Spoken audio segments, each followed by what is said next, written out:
دوستو، آج کی اس ویڈیو میں ہم آپ کو جس بہادر انسان کی ہسٹری بتانے والے ہیں اس کے بارے میں اگر یہ کہا جائے کہ وہ اسلامک اتہاس کا سب سے بہادر یودھا تھا تو شاید غلط نہیں ہوگا، کیونکہ یہ انسان کتنا زیادہ بہادر تھا اس بات کا اندازہ صرف اس بات سے لگایا جا سکتا ہے کہ بہادری کی وجہ سے ہی اس انسان کا نام شیر خدا رکھ دیا گیا تھا، جس کا مطلب ہوتا ہے خدا کا شیر۔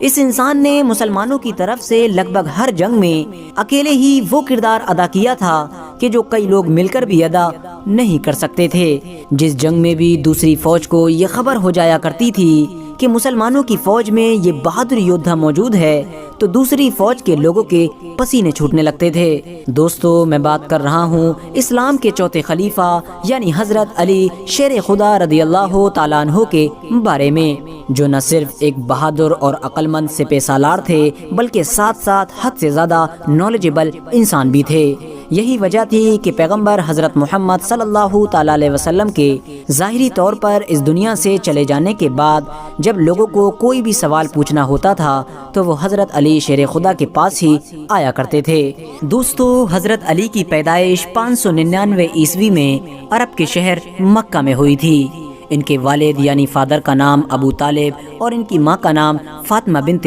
اسد تھا۔ یہ رشتے میں پیغمبر اسلام یعنی حضرت محمد صلی اللہ تعالیٰ علیہ وسلم کے نہ صرف چچا زاد بھائی یعنی چاچا کے لڑکے تھے بلکہ بعد میں پیغمبر اسلام کے داماد بھی بن گئے تھے، کیونکہ آگے چل کر حضرت محمد صلی اللہ تعالیٰ علیہ وسلم نے اپنی پیاری بیٹی یعنی حضرت فاطمہ الزہرا کا نکاح حضرت علی کے ساتھ کروا دیا تھا۔ کربلا میں شہید ہونے والے مشہور حضرت امام حسین رضی اللہ تعالیٰ عنہ بھی حضرت علی رضی اللہ تعالیٰ عنہ کے ہی بیٹے تھے، اور یہی وجہ تھی کہ وہ پروفیٹ حضرت محمد صلی اللہ تعالیٰ علیہ وسلم کے نواسے بھی تھے۔ کیونکہ دوستو، جیسا کہ میں آپ کو پہلے بھی بتا چکا ہوں کہ پیغمبر حضرت محمد صلی اللہ تعالیٰ علیہ وسلم نے اپنی ایک بیٹی کی شادی حضرت علی سے کر دی تھی۔ جس وقت حضرت علی کا جنم ہوا تھا اس وقت پیغمبر اسلام یعنی حضرت محمد صلی اللہ تعالیٰ علیہ وسلم کی عمر 30 سال تھی، یعنی یہ پیغمبر اسلام سے 30 سال چھوٹے تھے۔ ساتھ ہی ساتھ دوستو، آپ کو یہ بھی بتاتے چلیں کہ حضرت علی کی گنتی ہسٹری میں ان لوگوں کے ساتھ کی جاتی ہے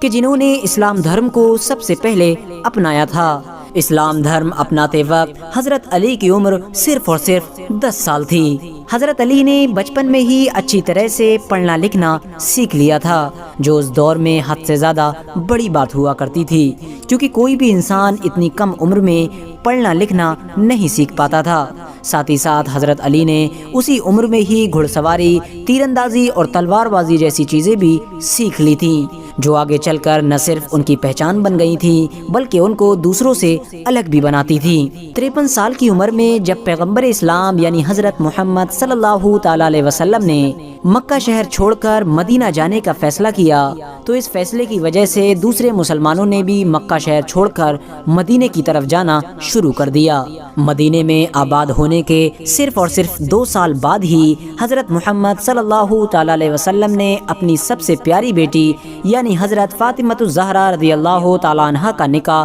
حضرت علی سے کروا دیا۔ جس وقت حضرت علی کا نکاح پیغمبر اسلام یعنی حضرت محمد صلی اللہ تعالیٰ علیہ وسلم کی بیٹی سے ہوا تھا اس وقت حضرت علی کے پاس صرف اور صرف ایک گھوڑا اور ایک زرہ موجود تھی۔ حضرت علی نے اپنی وہ زرہ حضرت عثمان رضی اللہ تعالیٰ عنہ کے ہاتھوں بیچ دی، جن کی گنتی اس دور میں سب سے امیر مسلمانوں میں کی جاتی تھی۔ حضرت عثمان غنی نے حضرت علی سے وہ زرہ 480 درہم میں خریدی تھی، اور زرہ خریدنے کے بعد اس زرہ کو حضرت علی کو یہ کہتے ہوئے واپس کر دیا تھا کہ یہ میری طرف سے تمہارے لیے نکاح کا تحفہ ہے۔ حضرت علی نے ان 480 درہم سے نہ صرف اپنے نکاح کے لیے سامان خریدا بلکہ اپنے گھر کے خرچے کے لیے بھی پیسے بچائے، اور ساتھ ہی ساتھ انہی پیسوں سے ہی مدینہ کے لوگوں کے لیے ولیمے کی دعوت کا بھی انتظام کیا تھا۔ حضرت علی کے نکاح کے کچھ دن بعد ہی یعنی اسی سال مسلمانوں کے اتہاس کی پہلی جنگ بھی پیش آئی تھی، یعنی اسی سال مسلمانوں کے اتہاس کی پہلی جنگ ہوئی تھی، جسے ہم اور آپ جنگ بدر کے نام سے بھی جانتے ہیں۔ یہ وہی جنگ تھی کہ جس کے بارے میں آپ اکثر یہ سنتے رہتے ہوں گے کہ 313 مسلمانوں نے 1000 سے بھی زیادہ لوگوں کو ہرایا تھا۔ دوستو اس جنگ میں بھی مسلمانوں کی جیت میں اگر سب سے بڑا کردار کسی نے ادا کیا تھا تو وہ پیغمبر اسلام یعنی حضرت محمد صلی اللہ تعالی علیہ وسلم کے چچا یعنی حضرت حمزہ اور حضرت علی نے کیا تھا۔ اسی جنگ میں ہی ابو جہل نام کا مکہ کا وہ سردار بھی قتل ہو گیا تھا کہ جسے مسلمانوں کا سب سے بڑا دشمن مانا جاتا تھا۔ جنگ بدر کے بعد بھی مسلمانوں نے لگاتار کئی جنگیں لڑیں اور لگ بھگ سبھی جنگوں میں حضرت علی نہ صرف شامل ہوئے بلکہ ایک اہم کردار بھی ادا کیا تھا۔ لیکن حضرت علی کو اتہاس میں جس جنگ کی وجہ سے سب سے زیادہ یاد کیا جاتا ہے وہ جنگ ہے جنگ خیبر، کیونکہ اس جنگ میں حضرت علی نے ناممکن کو ممکن بنا دیا تھا اور مسلمانوں کو جیت دلا دی تھی۔ دوستو ہوا یہ کہ عرب کے علاقے یعنی خیبر میں 8 قلعے موجود تھے۔ جب مسلمانوں کی فوج نے اس علاقے پر اٹیک کیا تھا تو ویسے تو لگ بھگ سبھی قلعے ایک ایک کر کے بڑی آسانی کے ساتھ فتح ہو گئے تھے، لیکن قموس نام کا وہ ایک قلعہ کہ جو سب سے زیادہ مضبوط مانا جاتا تھا اور جسے جیتنا بالکل ناممکن سمجھا جاتا تھا وہ فتح نہ ہو سکا تھا۔ بہت زیادہ کوشش کرنے کے باوجود بھی مسلمانوں کی فوج کچھ نہ کر سکی تھی۔ پہلے دن اس قلعے پر حملہ کرنے کے لیے پیغمبر حضرت محمد صلی اللہ تعالی علیہ وسلم نے حضرت ابو بکر صدیق کو فوج کے ساتھ بھیجا تھا، لیکن یہ قلعہ فتح نہ ہو سکا تھا۔ دوسرے دن حضرت عمر رضی اللہ تعالی عنہ نے بھی ایک بڑی فوج کے ساتھ اس قلعے پر زبردست حملہ کیا تھا، لیکن وہ بھی اس قلعے کو جیتنے میں کامیاب نہ ہو سکے تھے، جس کی وجہ سے اب مسلم فوج کی ہمت ٹوٹتی جا رہی تھی۔ لیکن پھر اچانک سے پیغمبر حضرت محمد صلی اللہ تعالی علیہ وسلم نے اپنی پوری فوج کو جمع کیا اور پھر ان سے خطاب کیا اور اپنے لوگوں سے کہا کہ کل میں اپنی فوج کا جھنڈا ایک ایسے انسان کے ہاتھ میں دوں گا کہ جس کے ہاتھ پر یہ خیبر کا قلعہ فتح ہو جائے گا۔ اللہ اور اس کا رسول اس سے پیار کرتا ہوگا اور وہ بھی اللہ اور اس کے رسول سے پیار کرتا ہوگا۔ یہ سن کر سارے مسلمان خوش ہو گئے اور یہ خواہش کرنے لگے کہ کاش کل یہ فوج کا جھنڈا ہمیں مل جائے۔ لیکن اگلے دن جب صبح ہوئی تو پیغمبر اسلام یعنی حضرت محمد صلی اللہ تعالی علیہ وسلم نے لوگوں سے کہا کہ حضرت علی کدھر ہیں؟ یہ سن کر سب لوگوں نے بتایا کہ وہ اس وقت حاضر نہیں ہیں کیونکہ ان کی آنکھیں دکھ رہی ہیں۔ پیغمبر اسلام حضرت محمد صلی اللہ تعالی علیہ وسلم نے کہا نہیں، حضرت علی کو ہی بلایا جائے۔ حضرت علی کو ان کے سامنے پیش کیا گیا۔ پروفیٹ حضرت محمد صلی اللہ تعالی علیہ وسلم نے حضرت علی کی آنکھوں پر اپنا لعاب دہن لگایا اور اس کے بعد فوج کا جھنڈا حضرت علی کے ہاتھ میں دیا، اور یقیناً بالکل ویسا ہی ہوا جیسا پیغمبر اسلام نے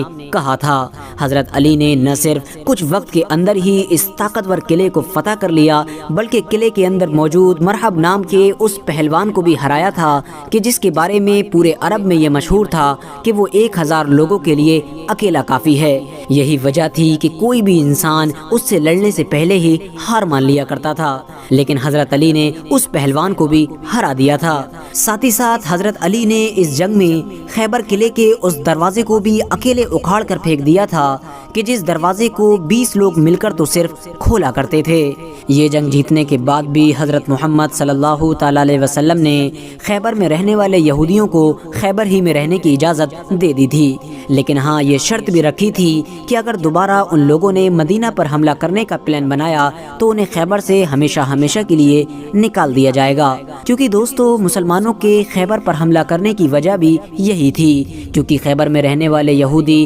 دوسرے قبیلوں کے ساتھ مل کر مدینے پر چڑھائی کرنے کا پلان بنا رہے تھے، لیکن مسلمانوں نے پہلے ہی ان پر حملہ کر دیا تھا۔ 11ویں ہجری میں جب حضرت محمد صلی اللہ تعالی علیہ وسلم نے ظاہری طور پر اس دنیا کو الوداع کہا تو حضرت علی بہت پریشان ہوئے، کیونکہ یہ حضرت علی کی زندگی کا سب سے بڑا صدمہ تھا۔ اتہاسکاروں کا ماننا ہے کہ حضرت علی نے ہی پیغمبر اسلام حضرت محمد صلی اللہ تعالی علیہ وسلم کو غسل دیا تھا، نہ صرف غسل بلکہ قبر مبارک میں بھی حضرت علی نے ہی اتارا تھا۔ دوستو اب بات کرتے ہیں حضرت علی کی زندگی کے سب سے اہم پہلو کے بارے میں، یعنی حضرت علی کی خلافت کے بارے میں۔ ویسے تو حضرت علی کی خلافت لگ بھگ 4 سے 5 سال تک ہی رہی تھی، لیکن یہ پورا کا پورا دور اتنی مشکل اور کٹھنائیوں سے بھرا ہوا تھا کہ اگر حضرت علی کی جگہ کوئی دوسرا انسان ہوتا تو شاید قابو نہیں کر پاتا، کیونکہ دوستو حضرت علی کے دور میں مسلمانوں کے دشمنوں نے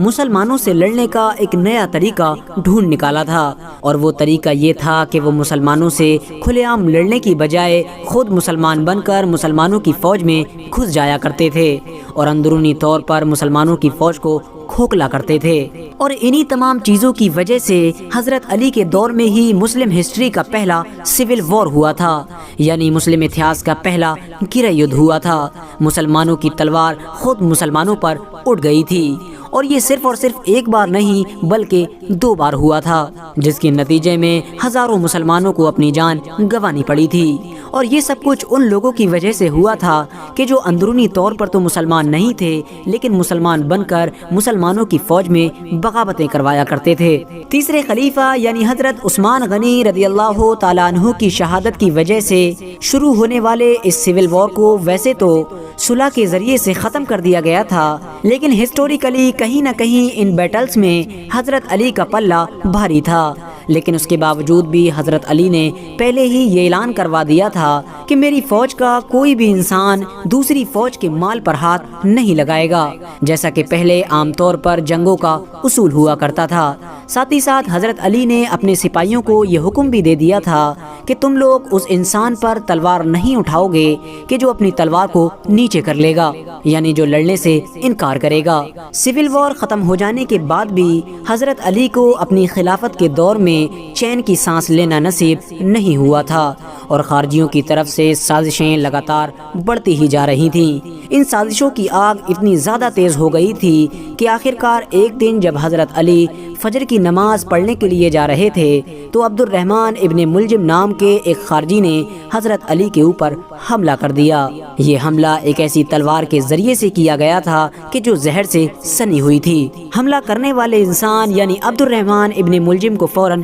گرفتار کر لیا گیا، اور حضرت علی نے فوراً اپنے بیٹے یعنی حضرت امام حسن اور حضرت امام حسین کو بلایا اور ان دونوں کو یہ نصیحت کی کہ اگر میں اس زخم کی وجہ سے شہید ہو جاؤں تو تم لوگ بھی میرے قاتل کو قتل کر دینا، کیونکہ ہماری شریعت کا یہی حکم ہے، لیکن اگر میں اس زخم سے بچ گیا تو پھر میری مرضی ہے، میں چاہوں تو اسے سزا دوں یا پھر معاف کر دوں۔ دوستو اسی دن حضرت علی کے ساتھ ساتھ حضرت امیر معاویہ رضی اللہ تعالیٰ عنہ اور حضرت عمر بن عاص کو بھی شہید کرنے کا پلان بنایا گیا تھا، لیکن خوش قسمتی سے وہ دونوں لوگ بچ گئے تھے، اور حضرت علی شیر خدا رضی اللہ تعالیٰ عنہ اس زخم کی وجہ سے شہید ہو گئے تھے۔ جس وقت حضرت علی کی شہادت ہوئی اس وقت ان کی عمر لگ بھگ 63 سال تھی، اور یہ مہینہ رمضان کا مہینہ تھا۔ فی الحال دوستو آج کی اپنی ویڈیو کو ہم یہیں پر ختم کرتے ہیں۔ ویڈیو پسند آنے پر نہ صرف ویڈیو کو لائک کریں بلکہ اپنے فرینڈز کے ساتھ بھی ضرور شیئر کریں،